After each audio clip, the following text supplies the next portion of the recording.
Welcome to Tommy Solo's Famous Friends Shameless Plugs, this is. I have back on the show today, Andy Curran. Welcome back, Andy. Tommy, good to be back. We were talking just before we went live. What was it, almost a year ago that you and I were chatting? Yeah, time flies when you're having fun, man, I'll tell you. So, Andy, you've been in the business a really long time. I mean, you've done everything from being founding member of Coney Hatch to being a record company executive to most recently, we talked about your project Envy of None, and we can touch on that in a bit too, but there's something old that's new again from you. 30 years later, why don't you tell us all about it, Andy? Yeah, that is the topic of the day. Everything old is new again. You know, when we were talking last time, we basically touched a little bit on the pandemic and that COVID chapter, how difficult it was for everybody, but also how it sort of spawned creativity in a bunch of different areas and giving people time at home to connect with their families or, you know, their passions. So for me, I started going through my studio, and guilty as charged, my wife calls me a bit of a pack rat, and I started coming across like all of these old cassettes and DAT tapes and photos and recordings, Tommy, of my solo record after I had left Coney Hatch. And it occurred to me that project was 30 years old, and this was during the pandemic. And, you know, a lot of the labels didn't have an appetite to be releasing material then. Obviously, none of the record stores were open or anything like that. But I reached out to Tom Barry, who is the founder and CEO of Alert Music. And Alert was the company that released my solo record. And I said to him, Tom, would you be interested in celebrating the 30th anniversary of that record? You know, we had a pretty good run with it. And maybe just to pat myself on the back a little bit about some of the achievements. 3 top 10 songs in Canada. The 2 videos for License to Love and No Tattoos got the crap played out of them on Much Music. We did lengthy touring. We were out on the road with Rush on Roll the Bones and Rick Emmett and Haywire and, you know, Glass Tiger. And we were out for 18 months. And I said, that was a hell of a ride. And what about doing a re-release? So Tom said to me at that time, Andy, I don't really have the bandwidth of it, but if you would like to do it, I'm going to grant you the rights to put out the record, and I'll give you access to the master tapes, and those are being stored right now at the University of Toronto Media Commons. So very long story short, Tommy, is Tom gave me access to log in digitally on a portal and look at all the stuff that we had recorded throughout that period of time, and the first thing I found were 2 outtakes, songs that I'd completely forgotten that we recorded top to tail, but we never really mixed them or put them on the record. I found track sheets, I found handwritten lyrics, and all of a sudden I realized I put my record company hat on, which you just mentioned, and I was like, man, there's so much stuff here. It's almost like a mini little box set that I could put together and offer it to fans. And one of the things that I wanted to do was remix the record, just because I thought it needed a bit of a refreshing. So fast forward, I think it was we're coming up on 2 weeks. I started working with a company out of Seattle called Sing Market. One of their founders is Rain Nada from Our Lady Peace. And we announced this digital bundle of what I'd like to call almost like a digital box set. And it had all of the things that I just spoke to you about, remixes, photographs, outtakes, live performances. And, you know, if you're a music fan, you're able to click on that link. Once you purchase it, immediately you're going to get all of those things digitally while you wait for your vinyl and or your CD to arrive. So it's a bit of a double whammy for me, because not only, Tommy, was I able to successfully celebrate the release of that record and put it out again, and I'm quite proud of it still, brought back a flood of memories, but we're also bridging the gap for music fans to own that digitally, not just have it on a subscription like Spotify or Amazon or Apple. Once you buy this is yours. It goes into a folder and it's yours forever. So there's a bit of a digital ownership component to it. But, you know, it really was like, hey, am I going to let this anniversary pass? No. I'm like a dog on a bone. That was the spirit of it, Tommy, was to celebrate the 30th anniversary. And, you know, we got nominated for 2 Juno Awards, the Best Hard Rock Metal Record, and I ended up winning for Most Promising Male Vocalist. So it was a pretty darn good chapter. So just reliving it again has been a lot of fun.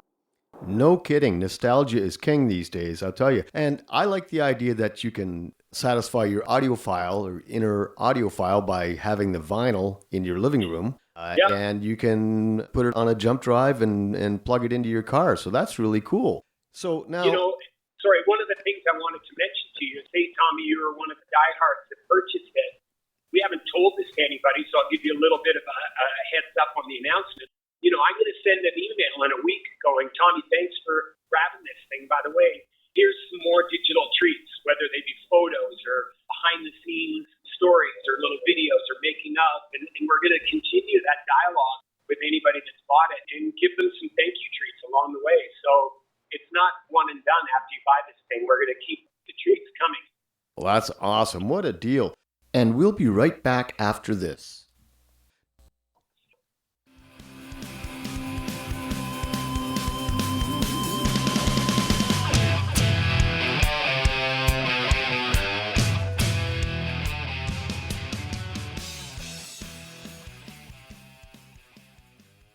Now, what is this about Captain Curran cereal? Okay, so anyway, everybody started saying to me, Andy, what else can we do? What else can we give some of your diehard fans that, you think would be fun in addition to the vinyl and things like that? So, some of the years that I was working in the industry as part of Anthem Records, we were doing these Rush box sets, and I met the 2112 Rush box set is a perfect example of it. And I met these guys in Los Angeles, a really cool company called Fan Tunes based in LA. And they do digital animation and really cool graphics. And they had done some cereal boxes, these mini sort of snack pack cereal boxes for Rush. And one of them was called like Sugar Rush. And I know they've done it for Motorhead and a few other bands. I became friends with these guys, Tommy. So I reached out to them and I said, hey, I know I'm not an international household name, but would you guys be interested in working with me and maybe do a cereal box for me? And they were like, absolutely. We're aware of your bands. They're big fans of Envy of None as well. And they said, well, what do you want to do? I said, I'm still obsessed with Captain Crunch. And when my wife's looking the other way, I'll sneak out and buy a box and she'll be like, how old are you, Andy? You're like 5 years old. You just bought another box of Captain Crunch. And I'm like, hell yeah, like the Sugar Rush, right?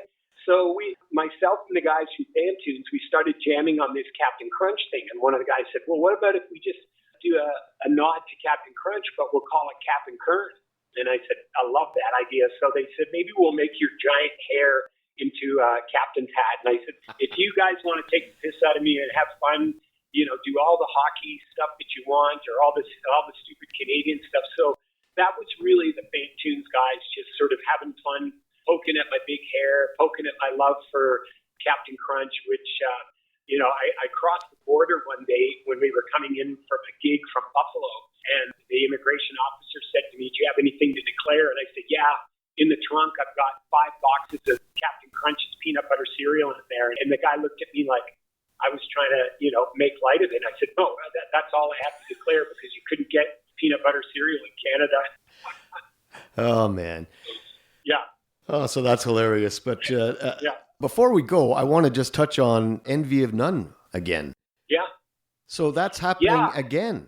Well, you know what? We had so much fun making that record. And I mean that sincerely. Like, it was one of the easiest, least stressful projects that we've been involved in. And everybody in that project, Alex and Maiah Wynne and Alfio and myself, we all just had a blast doing it. So we kind of had this conversation going, well, why don't we do another record? So in the spirit of letting people know that we're still a living, breathing project, we wrote a new song called That Was Then, This Is Now, almost like everything old is new again. But we wrote that within the last couple of months. So we recorded it, mixed it. We went in and did some remixes of a song called Dumb. There was a couple songs that were only available on the deluxe edition, Leafy River and You'll Be Sorry. So we did remixes of those.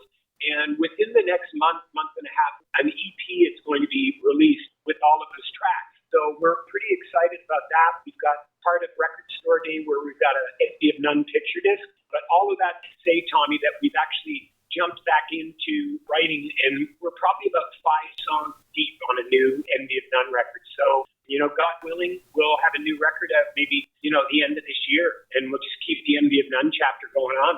Well, we'll look forward to that. So one more time, the 30th anniversary re-release is out now. And Yep. this is your original solo project. So congratulations on that multimedia release. It's awesome to hear about that, and lots of good things coming from Andy Curran. So thanks so much for taking the time while you're en route to your future destination. It's been great, Andy, and until next time, cheers. Cheers, Tommy. Thanks for having me on, brother. Take care. My pleasure.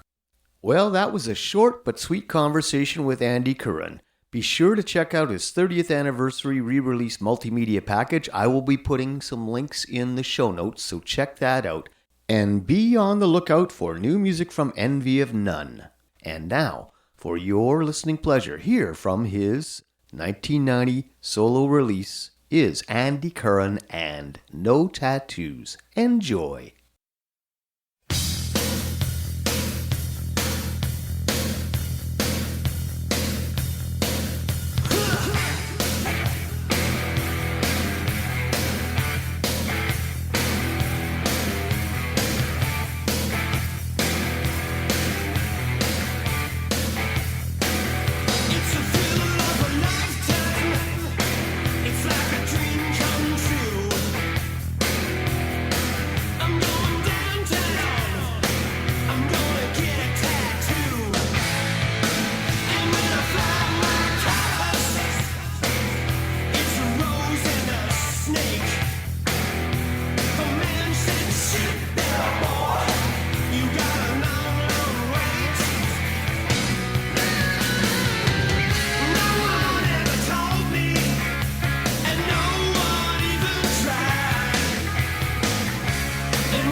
Tommy Solo's Famous Friends is a one-man production, meaning that I've done all the work, including recording, editing, guest acquisition, etc.